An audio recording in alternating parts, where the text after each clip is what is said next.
No, I'm going to be like paranoid about it. Oh, I'm sorry. Did I break your concentration? Somewhere between science and superstition.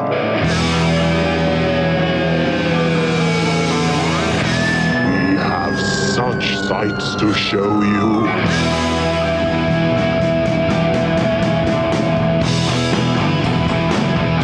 Strange Eons. Welcome to Strange Eons Radio. That is Eric over there. Hello. That is Vanessa over there. Hello. And I am Kelly. Hey, gang. We've been doing this every other week thing for a while. And, you know, part of the reason was I really wanted to focus on my writing. Yeah. I had all these other things going on. Let me tell you what's actually happened briefly. My dad has gotten very, very sick and does not have a long time left. And so I'm spending like my weekends up in Bellingham with my dad right now. And my work, we had kind of a bit of a tragedy there with one of the boss's kids. And I am now also kind of running a company that I did not want to ever own or run. Oh, my. Jesus. So my writing, not exactly happening, although second edition of Secret Language of Spiders is available. The only difference is it contains the original screenplay the book is based on. If that's interesting to you, this is available now. The first edition should be still available. So Fantastic. It should be, yeah. And I have been writing a little bit, and I think I'll have something before the end of the year. Oh, wow. But that's kind of why I've been a little out of touch and off the internet and doing this every other week thing. But I really appreciate you guys jumping in with an extra episode every once in a while. Yeah. Oh, yeah. Absolutely. So the Keep convent doing that. sounded like one I need to put on my list. Yeah, I think you Is would it? enjoy it. No. Is it? Remember, the humor recommendation. Oh, yeah, that's right. sliding I'm scale sorry. between the Yes. three of us. Yes. Having a good time. Well, I really, Big Ass Spider is a movie I fucking Yeah. love. Yeah. So, and I think I even have spoken about it on this show. Yeah, so yeah. finding Yeah. out that was the same director has made that something that I would like to check out. It's fun. It's more fun than the one that it's almost identical to. The stupid, oh my God, I'm forgetting the name of it. The one with can't the get kids Demon in the Knights in my head. Demon, It's not Demon Knight. It's the one with the lipstick into the... Oh, Night of the Demons. Night of the Demons. Yes. Okay. Yeah. Yeah. You guys Yeah. See, I didn't knew like you'd it- know that. I like you it more didn't than like that. Night of the Demons? No. Angela's throwing a party and you're all invited.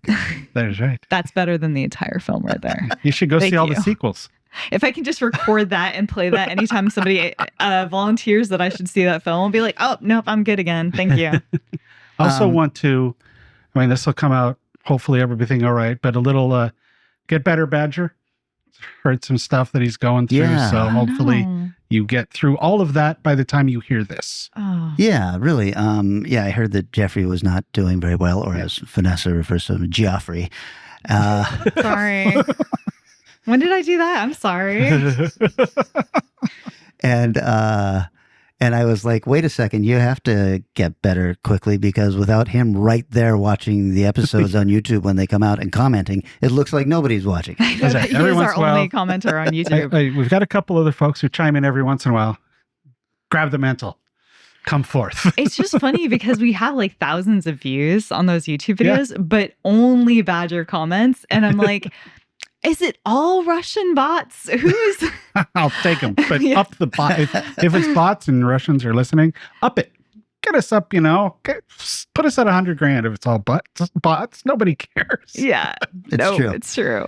Another thing I want to show you guys is our regular listener and friend of the show and friend, Yeah. Bob, supplied us with this lovely book, VHS video cover art, which is fucking gorgeous. Yeah. It So is cool. something Really else. good. Bob, thank you so much for this. Yeah. I got to see Bob very little at the Lovecraft Film Festival last weekend. Yep. But Bob, love you. Thank you so much. I've been paging through this, and I think we might do something with this a little later. Oh, most definitely. It's very, very cool. So if anybody else is looking at, I mean, it's a coffee table book. I can't even really show you how cool this is, but it's just page after page of full color art of the full box art of a VHS thing. It's really, really gorgeous. And that's just, it's one of those things that is lost to time. But, the fact that people would get these crazy epic, box art done for their VHSs that had most of the time nothing to do with their movie, but looked so effing cool. It's just, it's neat that somebody took the time to collaborate that and put it in a book. I was also looking at a couple of these, like one of the, and I can't remember the name of the video, but one of them is clearly a ripoff of the cover of Cobra. And it's like The Enforcer or something like that, but it's The Enforcer 2, and it says, "The man is back." Clearly looks like Stallone holding a gun. And I was like, wow, this is pretty blatant. Put that right next to the Cobra. Asylum was not the first. No, definitely not. Oh, man. How was the Lovecraft Film Festival, by the way? Yeah, it was good. I got to see a little more, actually, than I normally do. And most important for me is always to hang out with people that I only get to see at the Lovecraft Film Festival. Yeah. And I did a lot of that. Eric, you were there for a couple of days and had to leave because a once-in-a-lifetime opportunity had presented itself to you. Originally, it's always in October. So last winter, Dee and I bought concert tickets to her favorite artists, and it had a fun full circle kind of thing to it, in that the first concert we ever went to was one of his, and it was at this location. So we're like, oh cool, we're gonna go there again. So I had to leave early on Sunday because they had to move the Lovecraft Festival. But the 2 days I was there, it was good. Good time. Plus, I mean, who knows when you'd ever get to see Darius Rucker again? Except for every time he's shown up since that first time and every time after this time. See, if you're going to go by that way, I've been to the Lovecraft Festival 23 times. Okay, all right. That's a good point. The ratio is much higher in favor of Lovecraft Festival. It's a good point. Well, I'm looking forward to the day where I can leave my home enough to venture somewhere where I can be a night away from my premises and maybe go and visit again. How are things at home? Oh, with the little one. Oh, so they tell you this a lot, right? When you have a kid, that if you go to daycare, they will get sick, like a lot. And you're like, okay, cool. Flu, maybe some COVID or RSV. Like, I don't know. There's going to be shit that's going to pop up. Sure. You're prepped. And then they'll get something so like weird and historically, like it sounds like a medieval disease. So my daughter had a fever, and then she started like liquid just pouring out of her mouth constantly, like a xenomorph. Like you couldn't, there was puddles with where she was walking. And I was like, oh God, her final teeth must be coming in. Like that's what that is. And so I kept telling everyone, oh yeah, she's teething. And then I noticed this crazy rash that had a bunch of like pimple like dots all over it. And I Googled it, and there's this very contagious childhood disease called hand, foot, and mouth, where you get rashes in your hand, foot, mouth, and some other potentially delicate places. Oh. Yeah. And it just is rampant in daycares. Like, I had never heard of this. Like, I'd heard of chickenpox. I had not heard of fucking hand, foot, and mouth. Most adults don't get it. My husband, however, did get it. Oh no. I know. So that poor motherfucker, he was developing the sores, and like, you have it for 7 to 10 days. So she couldn't go to daycare for about a week. And then once I informed them and was like, hey, she picked this up from you guys, they then put out all these notices, and then there was all these like emails about proper hygiene and going around, because it's just so super contagious. I did not get it, so somehow it passed me by this time. Yeah, thanks for this telling us this now after you've shown up to my house. Oh no, she's past it. It's we're good. Okay. We're very good. But so she's doing great now. It's such a joy when she's not just so fucking miserable. Like we watched so much Frozen and Elmo and just let her curl up and feel like shit for days. So Wow. Yeah. Well, glad that has receded. yes. I will say though, the medieval diseases are alive and well with us. And you won't know it until you're around a little person. Well, let's dive into some movies, guys. I have seen a few things. You guys have seen a few things, and here we go.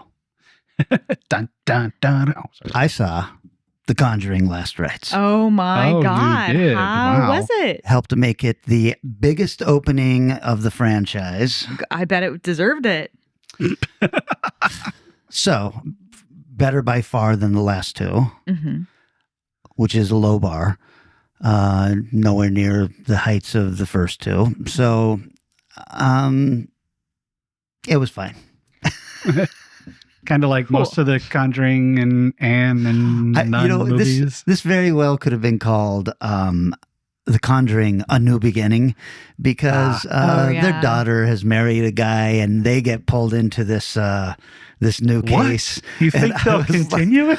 I was like, this just made them the most money any of their movies has, and they're going to be like, well, that's the last one, guys. No reason we'd want to put out another Conjuring movie, right? 100%. Although I did see that HBO has a Conjuring series going to be starting up saw something about that. the early years Oh no. with new actors. The early So this zombified horse will continue to be beaten until every last penny is wrung out of it. Do you think it's near like the top best ones or like the bottom tier? Because there's been what, 6 of these now? 5 of these? Well, if you count the Conjuring universe, I think there's then 12 there's- movies. Yeah. I guess But I'm just the Conjuring, like 1, just 2, the 3.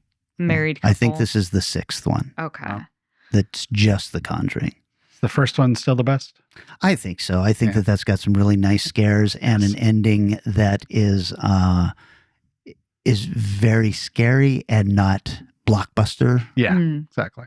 Yeah. You know, the second one then ends with Ed hanging off of a post off of a building and everything. You're like, wow, this has escalated very quickly. I think we would have heard about ghosts that did I've that. seen the second one. I've seen random ones, but The 100 Days has allowed me to see all of them. 100 Days good. of Horror. So, aces. And The Conjuring, if you stack them all up, Conjurings are the best, I think. Yeah, I would agree with that. I mean, I think I like that first Insidious better than any other Conjuring but the first one. Yeah. Because there's something about how fucking wacky that movie is that I really like. And some But really those creepy. go off the edge of the cliff really quickly. So, anyway, Conjuring Last Rites, available to rent. I have caught up now on Peacemaker. Peacemaker. Yeah. Have you seen? No. Oh, yeah. Oh, my that gosh. last episode. Woo. It went finally where I thought it was going to go. Yeah. So I'm glad for that because I listened to a podcast where they talk about specifically superhero stuff, and they were like, maybe it won't do the most obvious possible thing. And I was like, it should just do the most obvious possible thing. Yeah. The universe has a problem in it. It seems like that problem might, each episode you get a little bit more like, it's missing something here. Yeah. I mean, we knew that the other dimension was too good to be true. Yeah. I think my favorite part was Harcourt in it, like, notices immediately what is going wrong. And, and if you kind of contrast that with Peacemaker driving down the street and smiling at everybody. Just being so happy, just so stoked, waving at the little boy. And yeah, I love that. I love the things that don't come to him that everyone else is like, wait a minute. Yeah. And seeing what's the guy, his little buddy, best friend, Vigilante meeting himself is my favorite part of that episode. So pretty good stuff. Yeah. His whole secret room where he has maybe $1 billion worth of drugs and cash stashed. Yeah, no kidding. And he's like, I'm not going to spend this. This is blood money. And then watching them all jam it down there. it's so good. Yeah, it's a great show. Only 2 episodes left in this season. Yeah. Oh, it's not done yet? Cool. Yeah, no, there's still some to come. So I'm really excited to see what happens. You know, who's gonna live, who's gonna die, what the hell they're gonna do with this this place. I'm pretty stoked. So Big cameo scene that ties it into the Yeah, oh Superman my film. God, there I was is. like, all right. yes, there was. The cameo, I thought that particular actor was not nearly as good in this cameo as they were in the film that they were in, though. Oh, I was kind of like, oh, really? all right, fine. I mean, he's in guess. prison now. I guess. You know, Depressed. it's TV lighting. Things aren't going you know, well. TV sound design, TV. It just everything's just pulled back a little, and it was like, I'll be excited when we get to the next movie. That'll be great.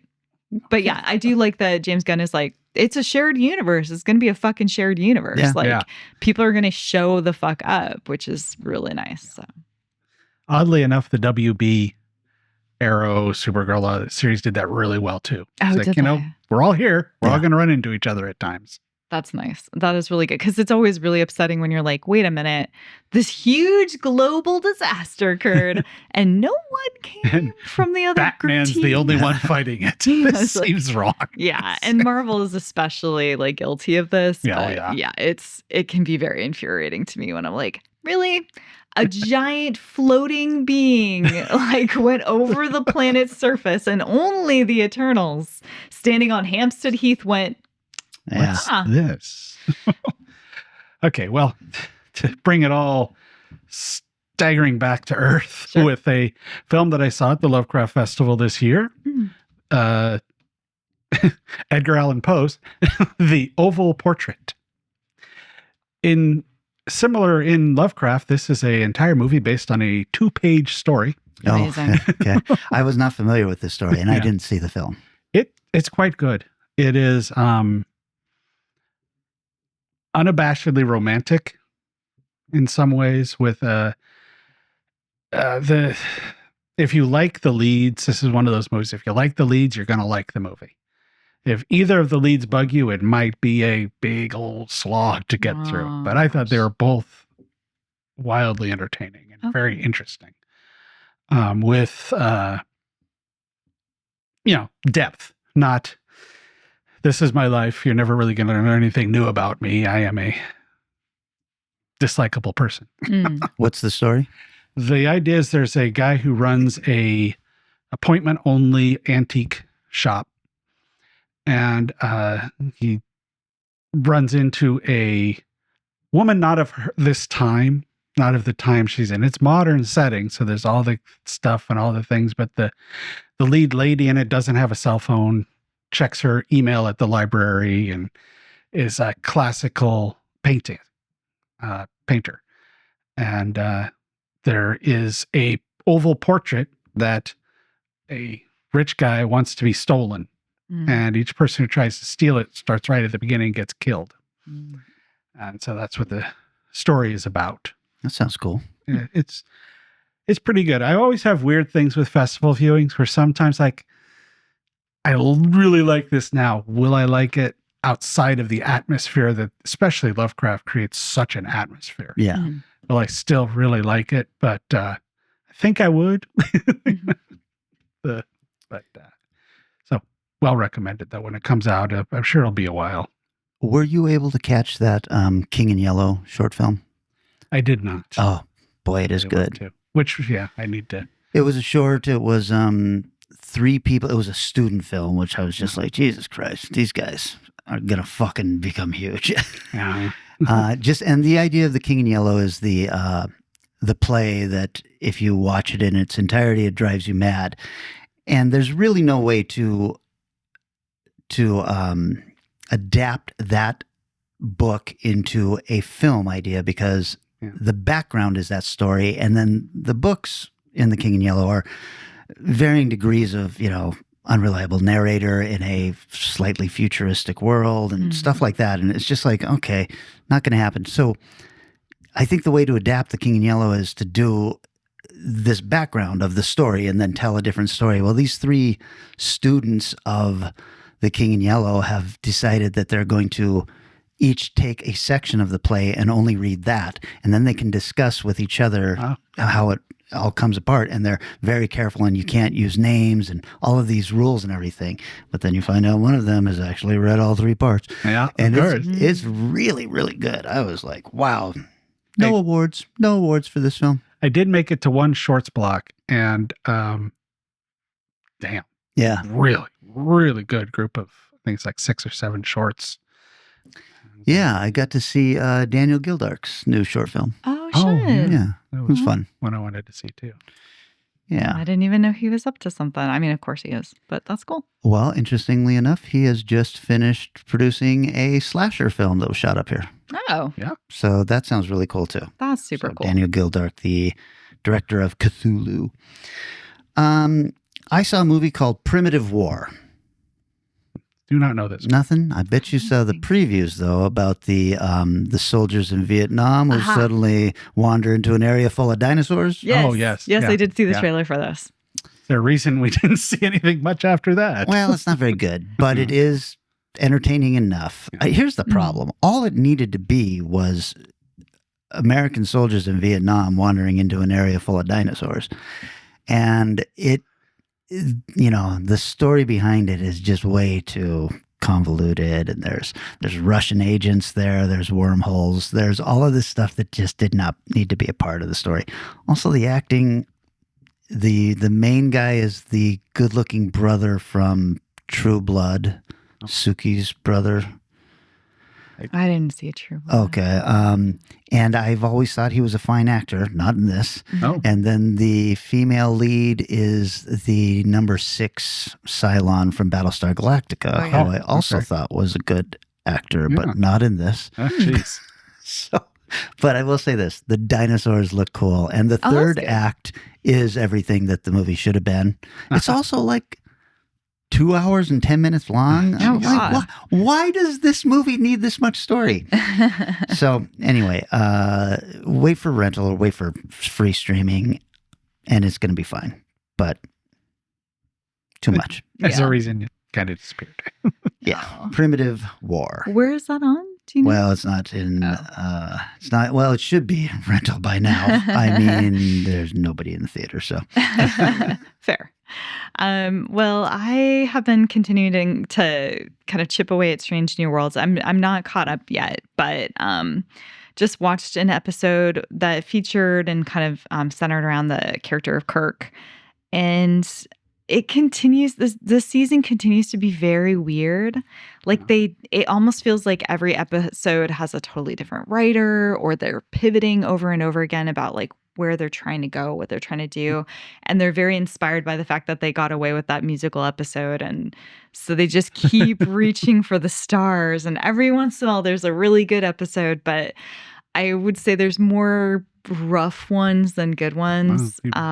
This Kirk episode was very centered around the idea that he's number 1 on a ship and he strives to be a captain, but it's just he hasn't gotten the chance yet, and then all of a sudden he gets the chance and he basically kind of freezes up. And at the same time, a lot of the crew from the Enterprise end up helping him out, and so you essentially get the crew from the original TOS working weird. together, and it just feels Little stunty. a little stunty. It just feels, just performative. I don't know if that's the right word, but Sure. yeah, it just doesn't flow. And nothing quite makes sense with I don't know why the characters are in the situations they're in right now. I don't know why Spock is with the person he's with. I don't know. It's just been getting pretty far off the rails this season, but still better than Disco. So Better than what? Discovery. Disco? Oh, Oh. Discovery. I was going to say, how dare you? Sorry, no. I mean, Disco. I don't know. I haven't seen enough Disco. The only Disco Guess we have film to- I saw was very upsetting. So Guess we have to do another disco I guess so. episode. will there be less rape? Because if so, maybe I'd be Pretty willing. easily. Yeah, that's just avoidable in a lot of disco You would films. think. It was a You different would time. think. As you know, I gave up on this season very early on, You and did. I realize why as you're talking. They have really embraced like the nerdiest aspects of Star Trek and the nerdiest viewers, Yes. the people who are going to like the musical and the all the stunt stuff and everything. Those are the people I would not like to run into at a convention or sit next to at a party and all this stuff. I'm like, God, you like this episode? You know, I just wanted good sci-fi. Yeah. And it feels very much like it's kind of almost a comedy now. Yeah, it definitely has a lot of comedic strokes. And it's tough too because I'm watching Star Trek Next Gen at the same time. So just watched a pretty mid-tier Star Trek Next Gen episode where Picard is stuck on the ship. He goes to get his saddle while the ship is supposed to be cleaned, and it turns out that there's a bunch of people trying to like steal a bunch of shit on the ship, and he has to sort of do a Die Hard in there. Yeah, and I remember it's such a mid-tier Next Gen episode, but so good compared to Oh, no. everything. You know, like it has no point when you get to the ending. It's just kind of like, and ends, the end. And you're like, what was the purpose You know, of it this was a episode? big hit at the summer. It was very winter. cool. Like, I mean, I loved like watching Picard be like a fucking badass. All day, every day, Sure. I love Next Gen to the moon and back, but it's funny because I know for that episode, I was like, oh, you know, this one's okay and blah, blah, blah. But compared to Strange New Worlds, it's like, okay, this is actually like, this is like cinema. this is Trek. Oh my. Mm. Well, to move away from a highly humorous one to I went to the theater with Mr. Hollitz and we caught The Long Walk. Oh, yeah. Oh yeah. Mhm. Have either of you seen it? I saw You it. talked Talked about it Yeah, on the did you? episode. That's what I Yeah. thought. on the Yeah. convent And episode. you know Yeah. I fucking saw it. Of course, yeah. So. Jesus Christ. Yeah, it's kind of like a study of totalitarianism, friendship, endurance, under Mhm. crazy things. Yeah. When I was watching it, I was kind of like, this is good. And trying not to get spoilery or anything, but so many people said the end was devastating, which I did not find at all. There's a lot of devastating shit along the walk and some horrifically powerful movement. And we've talked several times on this show about how annoying it is with a lot of modern horror films where there are just not likable people. They show why that matters. Some of the people in this are so likable, and you so want these Yeah. people to be able to continue, but you know they can't, Yeah. which gives everything this sense of dread and tragedy almost before anything even starts. Yeah. Even the two most unlikable people on the walk, you still are so upset when they Had can't. depth. They weren't just Yeah. this one guy's going to be an asshole and he'll get his, and this other guy's going to be an arrogant dick and he'll get his. They were deep, way beyond just being that, which I thought was, even if it was briefly, I just thought, this was really, really good. This has really stuck with me. Yeah. I think because much like the friend character Peter on the walk, the black kid, like he talks about looking at the world through this sort of positive lens, and that's something that I do a lot. Yeah. And it's really interesting because it really ate hard at me because of how it's so much work to do it. It's not like Yeah, you're it is. just, you click on and everything's great and you just see the world like that. And you have to like endlessly choose that. And I was definitely crying at the end of that film because it is so difficult to watch as the world crumbles around you, but you're trying to just scoop out that beauty. Yeah, it was over and over and over powerful. again. The way I'd read it was much more of a different kind of powerful. I thought it's still a very powerful ending. It wasn't oh, okay. Yeah. I thought the ending was telegraphed way too long. You know, there's as basically soon as two options. As soon as they you know? talked about what was going to happen, you were like, oh, well, this is what's going to happen now. Yeah. I liked it. This is one of my very favorite King books. He wrote this. This was his first novel before anything else was published. And it was basically him kind of lashing out about the horrors of Vietnam and everything. You can really see that in this, just, you know, wasting young lives.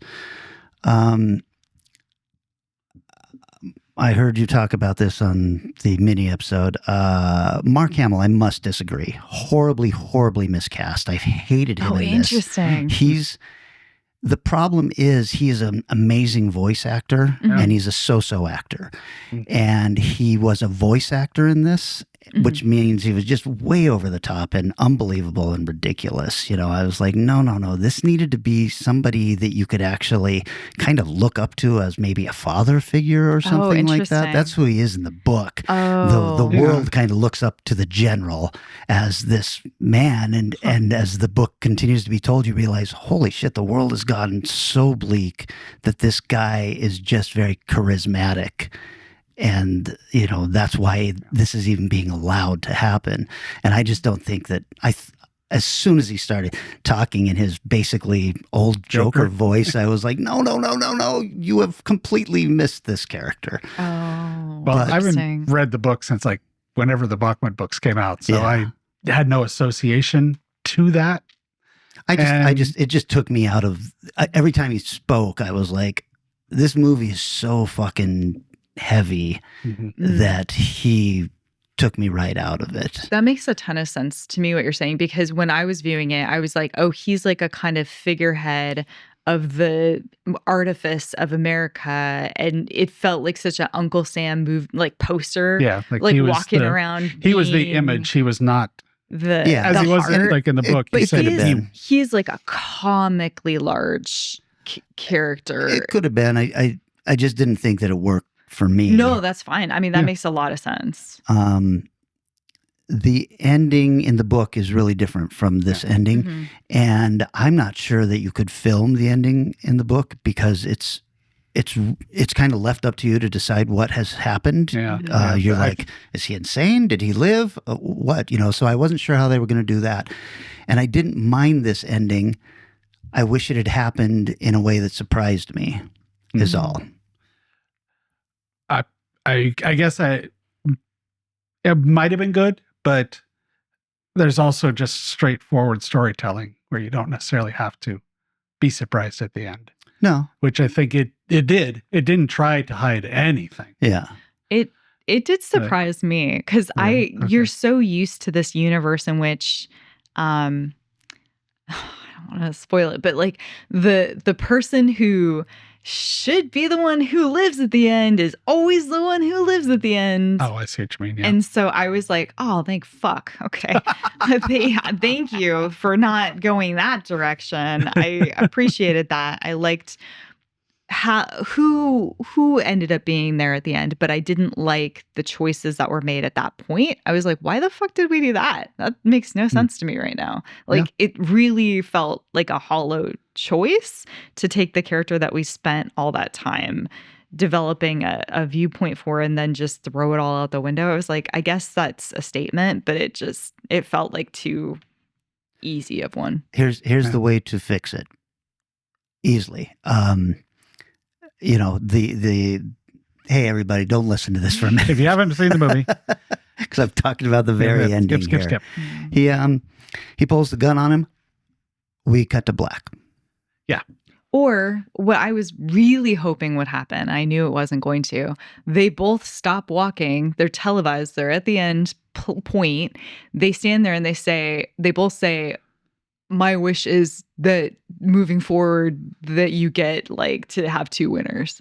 And then it's like they fucked the system. They can't do anything about it. These kids, something different than different. And I know that might not be the perfect ending, but that's a nice hopeful. Yeah, it gives you something. That fits in and it's such a better fuck you to the man in that way. And like, hey, brotherhood matters, friendship matters. Right. Like sacrificing yourself isn't that strong of, I think, a friendship point. I mean, okay, it's fine. Yeah, but it's very well. It easy also at the had end of been a film. done several times in the movie. Yeah.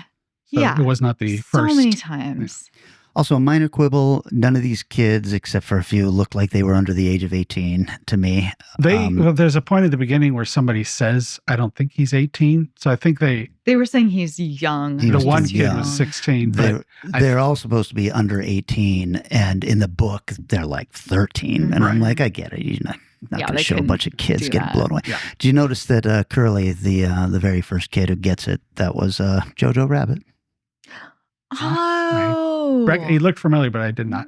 I was clock like, that. that's what every kid should look like. He should look that fucking young. Yeah. Yeah. Yep. Yeah. But overall, I mean, if we're going to put it in King adaptations, near It's the pretty top, high up there. Pretty it's Yeah. been a good year for King adaptations. Yeah. Yeah, I think Monkey might have been even better of a movie, but maybe not of an adaptation because it's a short. more fun to story, watch.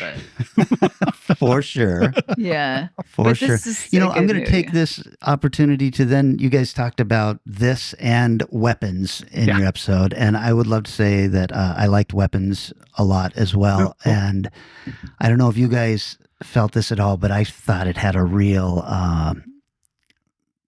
really dark Ray Bradbury feeling God, to yes. it with Yeah. the kids in danger, small town, So good. witchcraft, and Yeah. all that stuff. I do wish that some of the threads had been tied up a little bit. Yeah. But otherwise, I was like, boy, what a cool little movie. Yeah. Scary, Yeah, scary Fucking and incredible. oddly funny. oddly funny in places. Yeah, and in Yeah. odd places too, like the end. Yeah.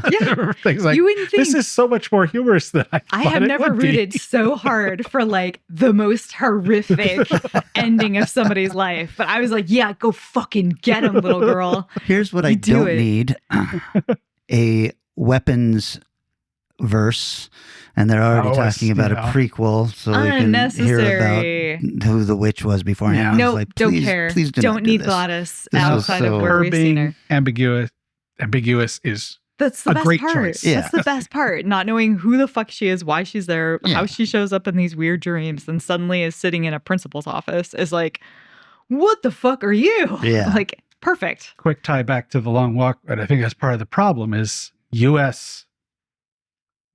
story people Mhm. aren't big fans of ambiguity in the end of films. Yeah. You know, if like Iron Man snapped and the movie ended, you go, what? That would be wild.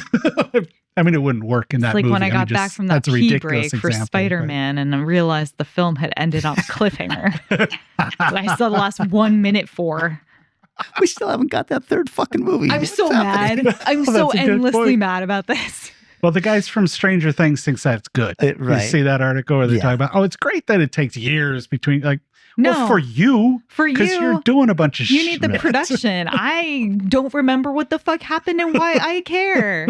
Alice in Borderland, thanks. Glad there's another season. Don't even remember why the fuck it matters. Wow, we really got off the rails here. Yep. Anyway, just to bring it back, to Long Walk, I Yeah. guess so. And that could even be a studio note at the ending was, hey, we got to see something pretty solid here.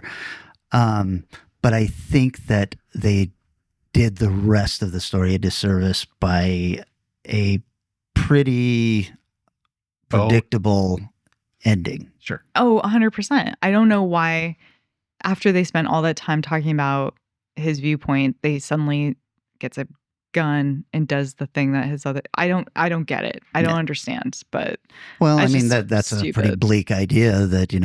all it took was yeah, less than a week to completely change his It took- attitude. 5 minutes because he was still holding on until like that last one little thing, and his friend does this great thing for him, and then he's like, well, fuck, I don't care anymore. I guess I'm just gonna. You're right. You couldn't shall see change it. my I won't values." see it either. You gave up because you couldn't see the world this way, so I'm just not gonna either. Cool. It was very depressing. I Let's was take a not break. We can continue arguing off air. happy. Can we? And when we come back, we're actually changing it up and we are talking about Alice Cooper.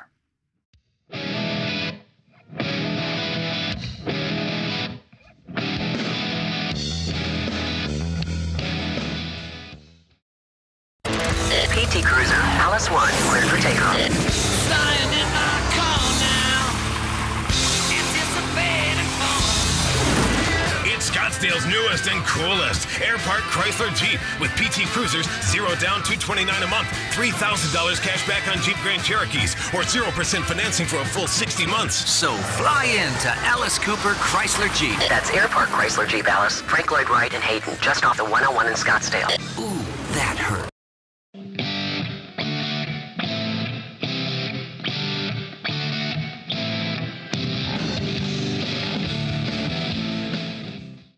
we have returned.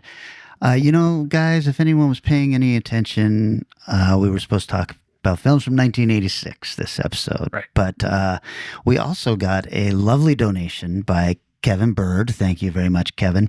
And he had requested that we throw Alice Cooper into our subgenre, and we decided we were going to preempt. Yeah, I mean, Yeah. we're since we're a lot more spaced out now. Yeah. If we pushed it back, that starts to get a long time away. Exactly right. It's true. So we're going to be talking about Alice Cooper. I've got a little bit of notes here on Alice Cooper. If Oh, great. you guys don't know who he is. Alice, Not at all. Alice Cooper, born Vincent Fernier, is considered to be the godfather of shock rock, drawing from horror films, vaudeville, and garage rock to pioneer a macabre and theatrical brand of rock, and a career that has spanned more than 5 decades. The name Alice Cooper was originally the band name that released 7 albums from 1969 to 1973. When the group disbanded in 75, he changed his name legally to Alice Cooper and began a solo career with the concept album Welcome to My Nightmare. Still probably my favorite album of his. Great album. He released several singles with varying levels of success in the 80s, but in 1989 his career experienced a huge revival with the album Trash and the single Poison. Since then, he has managed to stay relevant by touring almost constantly.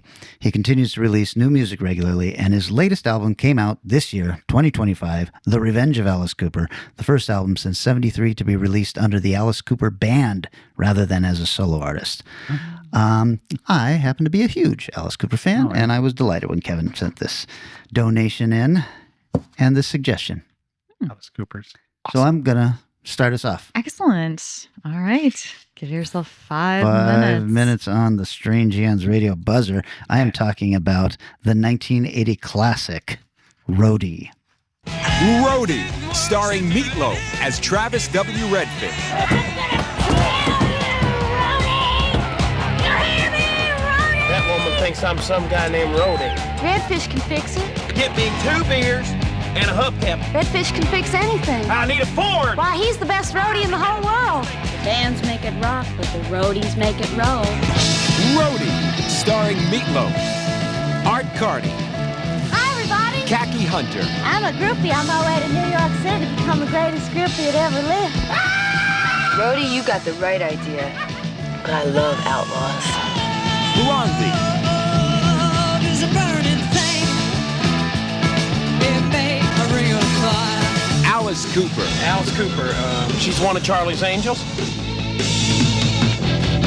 Get him. Roadie, the ultimate rock and roll fantasy. He's a champion, the Ali of roadies.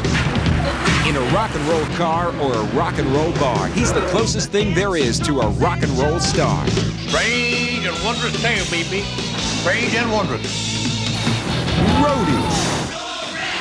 The bands make it rock, but the roadies make it roll. Thank you very much, and good night. Directed by Alan Rudolph, who has directed Terror Circus, Return Engagement, The Secret Lives of Dentists, and written by Big Boy Medlin, Michael Ventura, and Zalman King, the only name on here who actually has any kind of career. Zalman King wrote 9.5 Weeks, Oh, shit. Two Moon Junction, Wild Orchid, and The Red Shoe Diaries. Trend there. Yeah. Starring Marvin Aday, Meatloaf. From the Rocky Horror Picture Show, Out of Bounds, Wayne's World, and Fight Club. Also in this is Khaki Hunter, who was in Porky's. Porky's 2 the next day. Porky's Revenge. Oh my God. Like Pee-wee. And Art Carney. Obviously from The Honeymooners, Firestarter, Muppets Take Manhattan, The Last Action Hero, The Late Show, WW and the Dixie Dance Kings, Harry and Tonto, and the Star Wars Holiday Special. Excellent. Also in this movie is a bevy of cameos from musicians Don Cornelius, Roy Orbison, Hank Williams Jr., Debbie Harry, Kurtwood Smith is in this, Peter Frampton, Johnny Winter, and Alice Cooper and the entire Alice Cooper band. Guys, meet Travis W. Redfish, Texas good old boy and delivery driver for Shiner Beer. He's a whiz at fixing things, and he loves helping his dad, Corpus C. Redfish, with the family salvage company. Oh, my God. It is a strange world he lives in, and we get to see it all in the initial setup. His dad basically lives in a big armchair with an automated arm that travels him throughout the house, and which is just full of ridiculous contraptions that he's built. Also, there's Travis's best friend, BB, who has the hots for Travis's sister, Alice. One day, while Travis and BB are making deliveries, they come across an RV broken down on the side of the road, and Travis is immediately smitten by a woman from the RV, Lola. So he decides to stop and help. Remember, he is a whiz at fixing things. After repairing the RV, Lola talks him into traveling with the guys she's with, who are road managers for some band. And Lola also tells Travis all about the person she's hoping to meet one day, one Alice Cooper. Travis says he's never heard of her, but he'd be happy to travel with them. He goes with them to a rough and tumble bar where he impresses everyone by setting up the sound equipment better than anyone they've ever seen. Later, he gets into a bar fight, gets hit on the head, and put into a dazed state called brain lock. While he's confused, the road manager convinces him to keep traveling with them so he can take advantage of Travis's almost supernatural skills with tech equipment. Not too hard to convince him, though, because he has fallen in love with Lola and will help her meet Alice Cooper. Along the way, he continues to impress other bands and their managers, gets in and out of big trouble, and even manages to flirt successfully with Debbie Harry. But when he and Lola have a blowout argument after he tells her he loves her, he drags her to Alice Cooper's show in New York City and tries to leave her with him so she can fulfill her groupie dreams. Oh, my God. However, Alice has heard of Travis's reputation and convinces him to stay long enough to fix the problems with Alice's sound system. Oh, my God. In return, Alice buys him a bus to drive himself back to Texas and gives Lola VIP treatment with a front row seat, backstage access, and the promise of a romantic evening. Travis is heartbroken, but he has just found out that his best friend and his sister are getting married back in Texas, so he races home to attend, even though Lola is pleading for him to stay after all. Will Lola finally realize that it's Travis she wants to be with? Will Travis get a phone call from her during his sister's wedding telling him she has given up her groupie dreams and is waiting at a nearby Texas bus stop for him? And as they consummate their relationship in the back of Travis's new bus, will they be interrupted by an alien spacecraft suddenly arriving, allowing Lola to use long-dormant psychic powers to sense that the UFO is broken and the aliens want Travis to fix it? Whoa. Man, did I watch the wrong movie. Jeez Louise. This movie is quite silly, but I've always loved it, and I think Kevin Bird would also appreciate this weird little oddity in Alice Cooper's career. Trivia. Both Alice Cooper and Meatloaf will appear together again 12 years later in Wayne's World. Travis's house at the beginning of the movie is the same house used in the Texas Chainsaw Massacre. Nice. And Travis W. Redfish was originally created by Texas writer Big Boy Medlin for a newspaper column. That is the extent of his writing credit. This is the first appearance of Kurtwood Smith in a movie, Bitches Leave. Wow. Oh. Damn. It's where you sit there with that timer in the bathroom and read going, I'm back, baby. That's how it's done. Vanessa. Oh, God. Would you like to go next? No, but I will. 5 minutes for you. Okay. Well, I went with a 1984 horror film, Monster Dog. It's 20 years later, and Vince Raven is going home. He's hoping for a new beginning, but somehow he can't escape the horror of his past.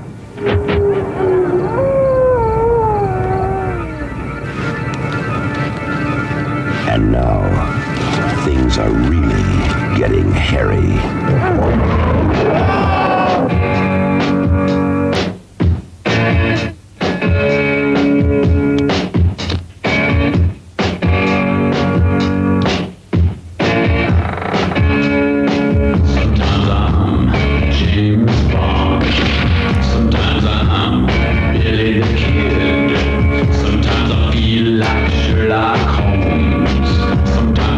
Like Jack the Ripper. 'Cause I got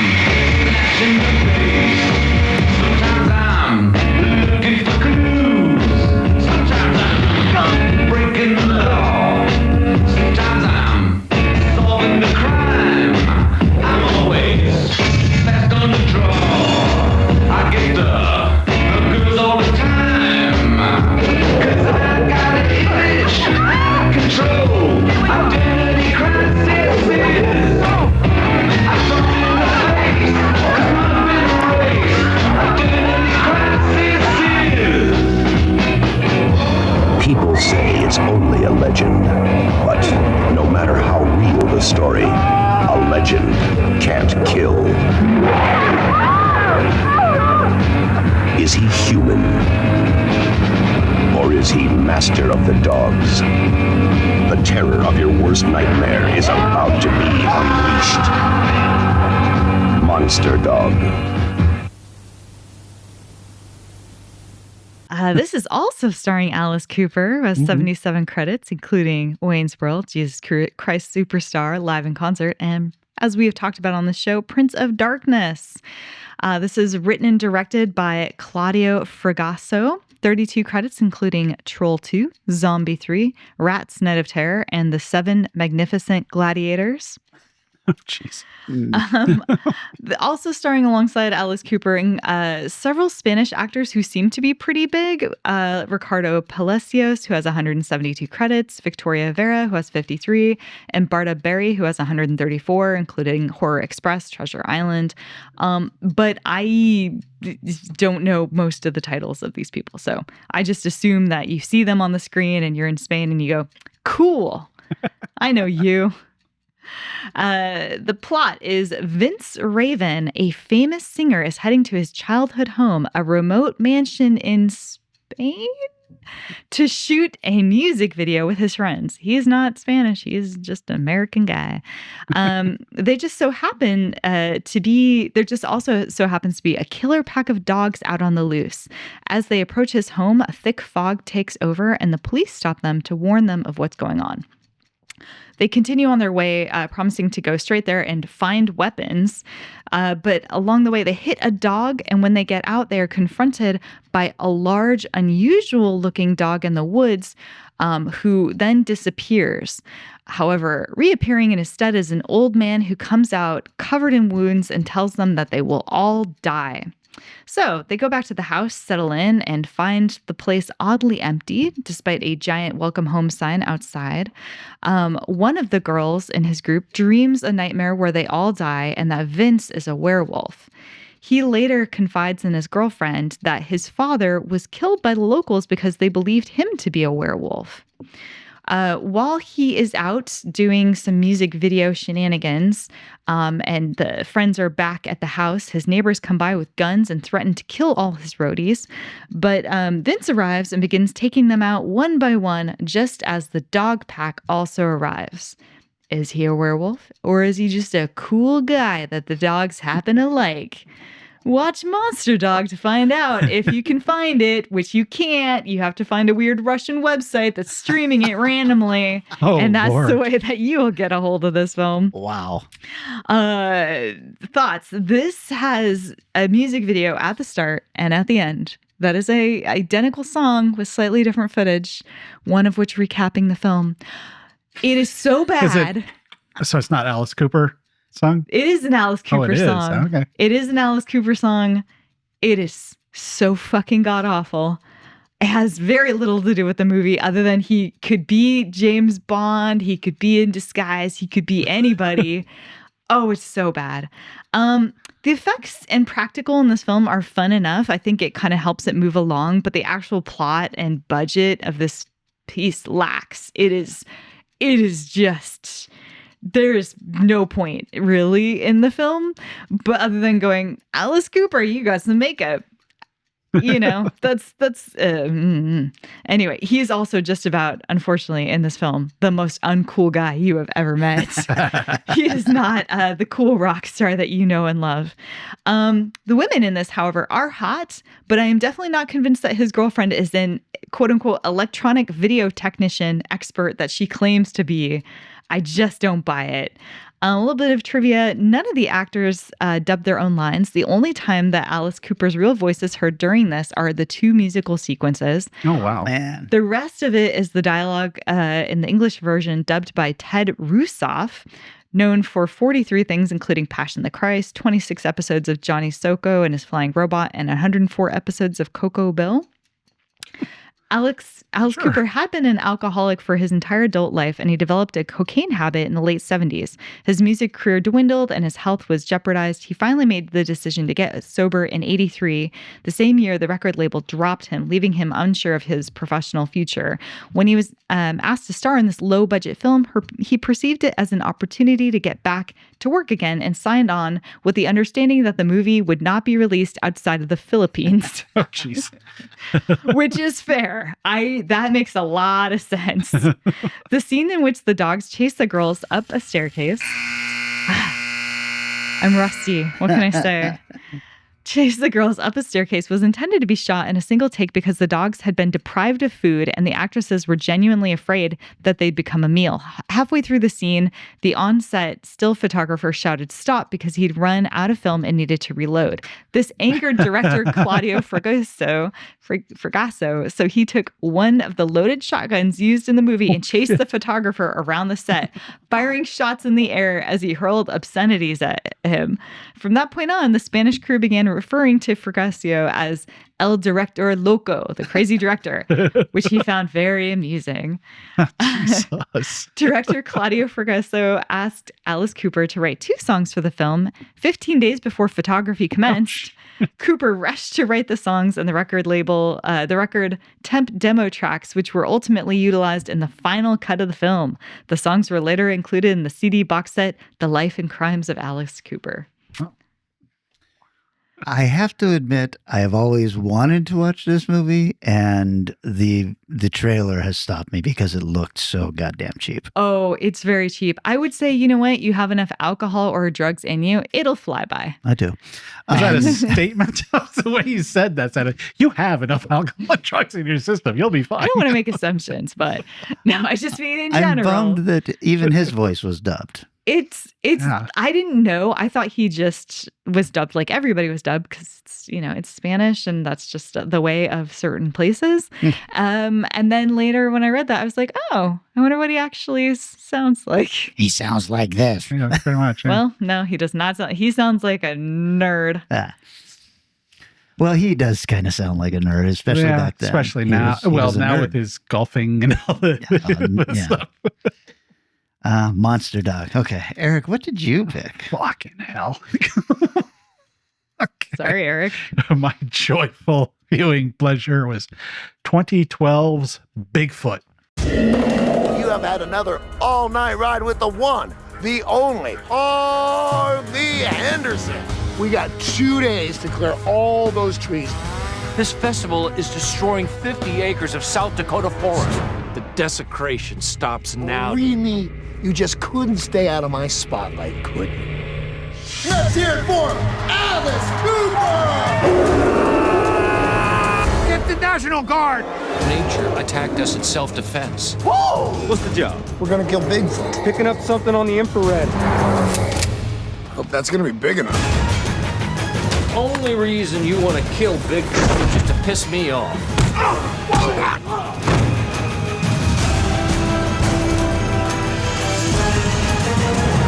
What is this, a hootenanny? We need a full airstrike on the top of Mount Rushmore. It's going down! I wish your mother were here!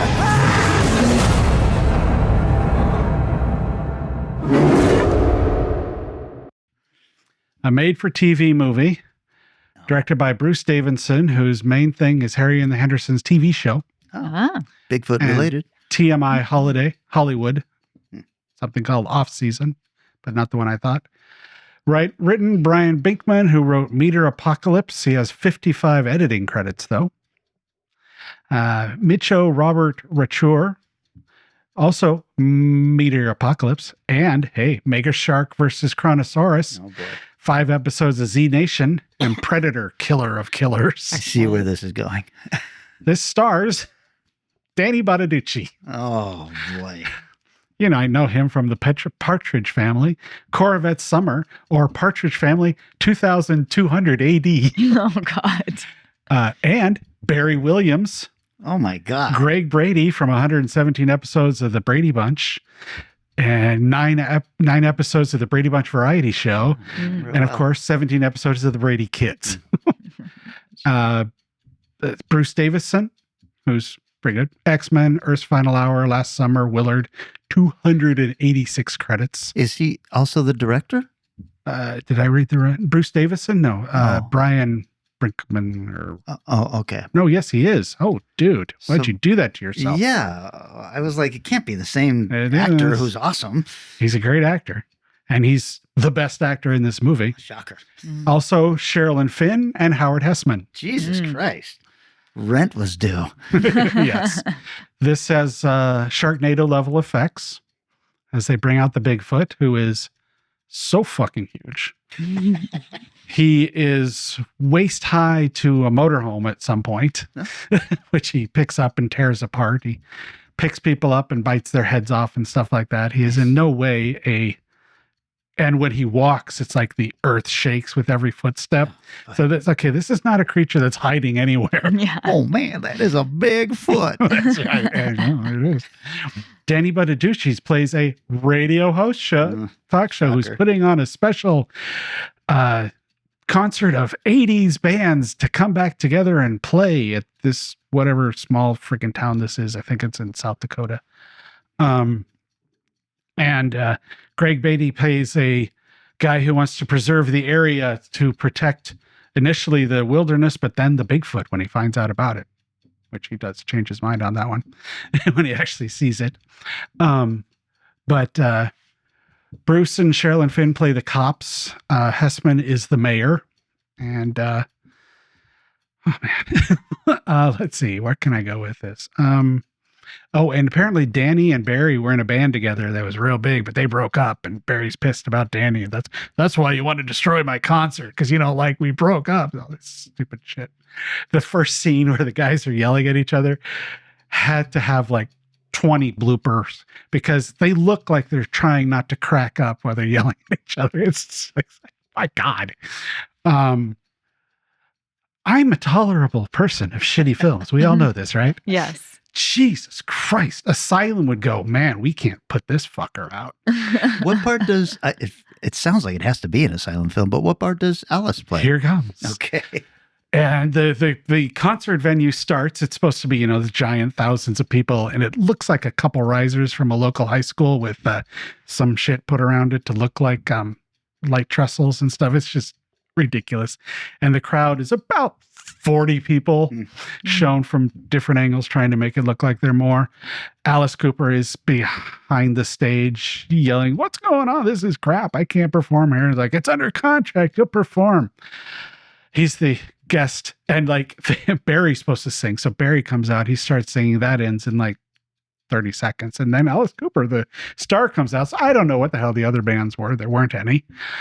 He did say Procol Harum and Sting are stuck at the airport. Uh-huh. But Procol Harum had to be stuck there for 40 fucking years. Exactly. And Alice does manage to mention he has a book out on golf. And then he comes on stage. I'm thinking, well, they'll at least have an Alice Cooper song. No. Whoever put this movie together paid Alice, but would not pay him enough to use one of his songs. So in what has to be 5 to 7 minute segment, as they're cutting between him and the Bigfoot starting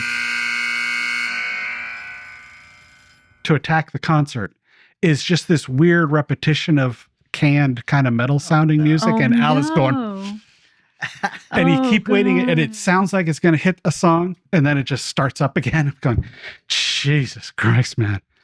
So, yeah, this was not good. You chose poorly. Oh my God. But that's the biggest note I could come up with, that Danny and Barry did a celebrity boxing match, and when Danny beat up Barry in the boxing match. Yeah. So, I should have watched an Alice Cooper concert or something. Yeah. Or maybe a conglomeration of all his commercial work someplace. I'm sure he's got some of those, like Japan or something.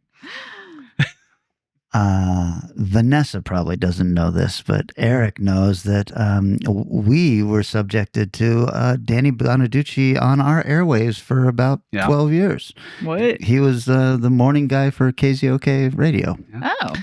That's why I didn't listen to KZOK for a long time. Right. Or was it KISW? Whatever it was, I was just like, well, I will never listen to this station while he is on. He is such an annoying little troll. Yeah. However, got very sick and has retired, lives in Florida now.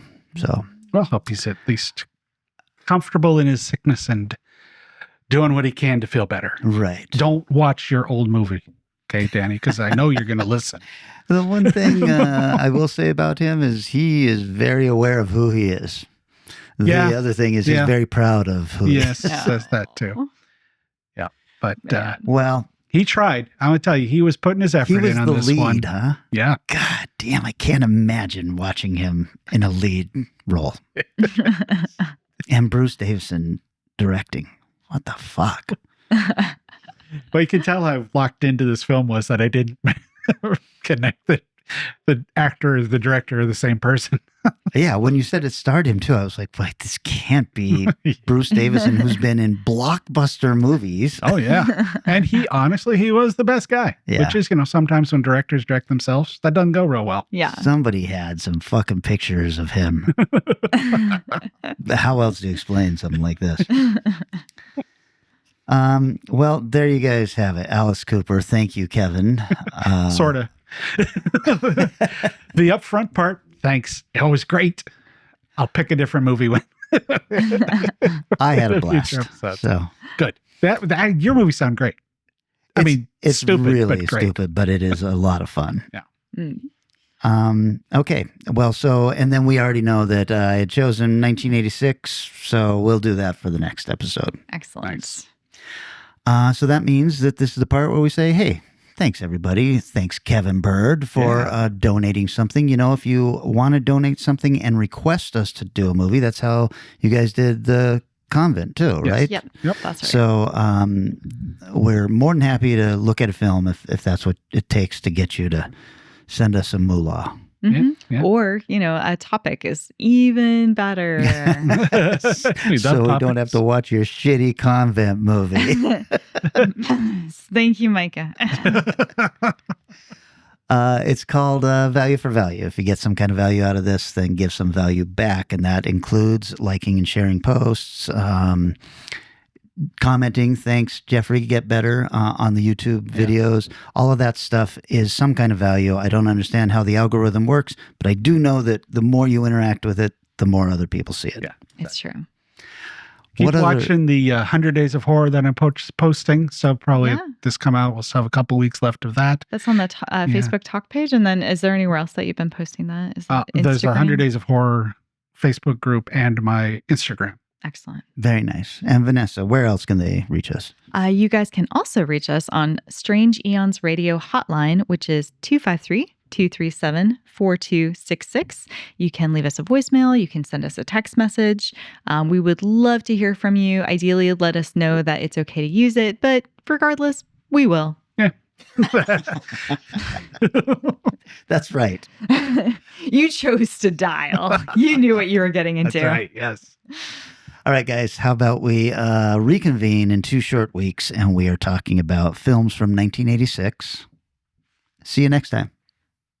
Transportation and other considerations for Strange Eons Radio produced by Pan Am Airlines. When you think of traveling, think of Pan Am. You can't beat the experience. Guests of Strange Eons Radio stay at Econo Lodge Everett. It's an easy stop on the road, you know what we mean. Strange Eons Radio is recorded live in front of a studio audience. If you enjoyed this episode, please consider leaving us a positive review on your favorite podcast app. Sit, Ubu, sit. Thank you very much, and good night.